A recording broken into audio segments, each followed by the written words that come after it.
પેકેટમાં મોટો ભાંડાફોડ થયો છે। નોટબંધી બાદ ઇન્કમટેક્સ વિભાગે ઠેર ઠેર છાપેમારી કરી છે કે જેમાં લાખો કરોડોના નવા નોટ જપ્ત થયા છે અને સાથે કાળી કમાણી કરીને વસાવેલી વસ્તુઓ પણ।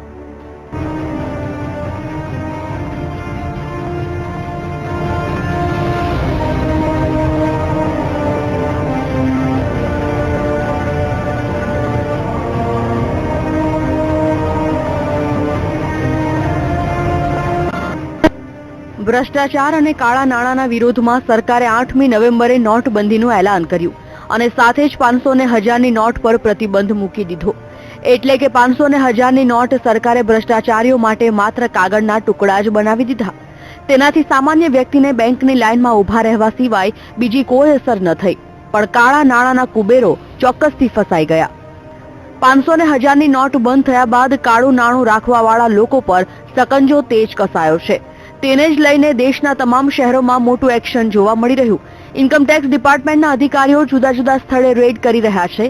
તેના જ ભાગરૂપે ઇન્કમટેક્સ ડિપાર્ટમેન્ટે ચેન્નઈમાં 8 જગ્યાઓ પર રેડ કરી હતી કે જેમાં 90 કરોડ રૂપિયા મળી આવ્યા હતા, જેમાંથી 70 કરોડ રૂપિયાના નવા નોટ સામેલ હતા અને સાથે 100 કિલોગ્રામ સોનું પણ જપ્ત કરવામાં આવ્યું છે। જાણકારી અનુસાર અધિકારીઓ વધુ કાળું નાણું જપ્ત કરી શકે છે। પોલીસે અન્નાનગર અને ટી નગર સહિત 8 સ્થળો પર છાપેમારી કરી હતી। શ્રીનિવાસ રેડ્ડી અને શેખર રેડ્ડી સાથે આ મામલે પૂછપરછ પણ કરવામાં આવી, તો સાથે પ્રેમ નામના એક શખ્સની પણ પૂછપરછ થઈ। એવું પણ જણાવવામાં આવી રહ્યું છે કે આ ત્રણેય લોકોનો સંપર્ક રાજનેતાઓ સાથે છે। આ કાર્યવાહી ગુપ્ત સૂચનાના આધાર પર કરવામાં આવી। આટલી મોટી રકમ જોઈને અધિકારીઓ પણ ચોંકી ઉઠ્યા હતા। આ પૈસા ક્યાંથી આવ્યા અને કોના કોના સુધી આ નાણું પહોંચતું હતું તેની જાણકારી વિભાગ કાઢી રહ્યું છે। મહત્વનું છે કે નોટબંધી બાદ 130 કરોડ રૂપિયાની રોકડ રકમ અને આભૂષણ ઇન્કમટેક્સ ડિપાર્ટમેન્ટે જપ્ત કર્યા છે। આ સિવાય આયકરદાતાઓએ લગભગ 2000 કરોડ રૂપિયાના બેહિસાબી ધનનો ખુલાસો કર્યો છે।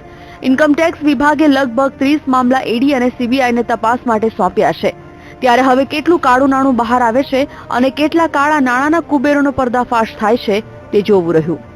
Bureau report, VTV news.